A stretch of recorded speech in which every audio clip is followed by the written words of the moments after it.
প্রায় 1400 অস্ত্র এখনও উদ্ধার হয়নি, যেগুলো 5 আগস্ট পরবর্তী সময়ে লুট হয়ে গেছিল। তার মধ্যে 1400 অস্ত্র উদ্ধার হয়নি। 2.5 লক্ষ বিভিন্ন বোরের গুলি এখনও উদ্ধার হয়নি, সেগুলো তাদের জেলাতে কোনো না কোনো জায়গায় আছে, সেগুলো সন্ত্রাসীদের হাতে পড়তে পারে এবং তারা ব্যবহার করতে পারে।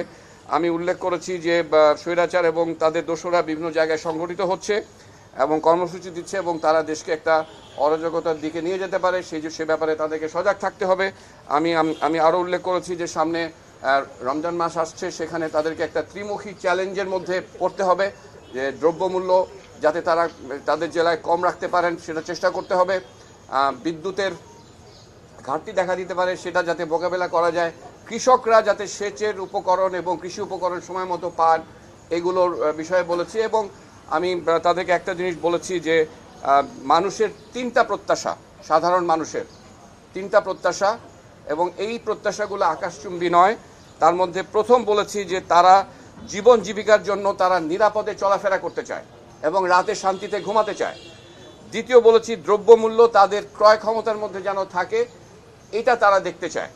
আর 3 নম্বর বলেছি যে সার্ভিস বা যে সেবা সরকারের কাছে তাদের পাওয়ার কথা, সেটা যাতে কোনো হ্যাসেল ছাড়া, কোনো কষ্ট ছাড়া, কোনো ঝামেলা ছাড়া তারা যেন পেতে পারে।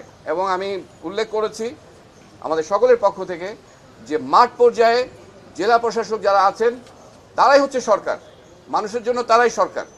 কাজেই যে সুযোগ সুবিধা যেগুলো নিশ্চয়তা বিধান করার কথা, এটা তাদেরকেই করতে হবে। যে বাংলাদেশের মানুষ যে এখন বা গত কিছুদিন থেকে যে ইলিশের সরবরাহ যে বেড়ে গেছে, বাজারে ইলিশ খেতে পারছে, রপ্তানি হচ্ছে, এটা সম্ভব হয়েছে আমাদের কোস্টগার্ড এবং নৌবাহিনীর অভিযানের ফলে। আপনাকে একটা জিনিস মনে রাখতে হবে যে প্রায় 6000টি অস্ত্র লুট হয়েছিল, তার মানে তার 3 ভাগের 4 ভাগ কিংবা তারও বেশি উদ্ধার হয়ে গেছে। এটা একটা বড় সাফল্য আমি বলবো, যে অস্ত্র লুট হয়েছিল তার 3/4 বেশি উদ্ধার করা হয়েছে।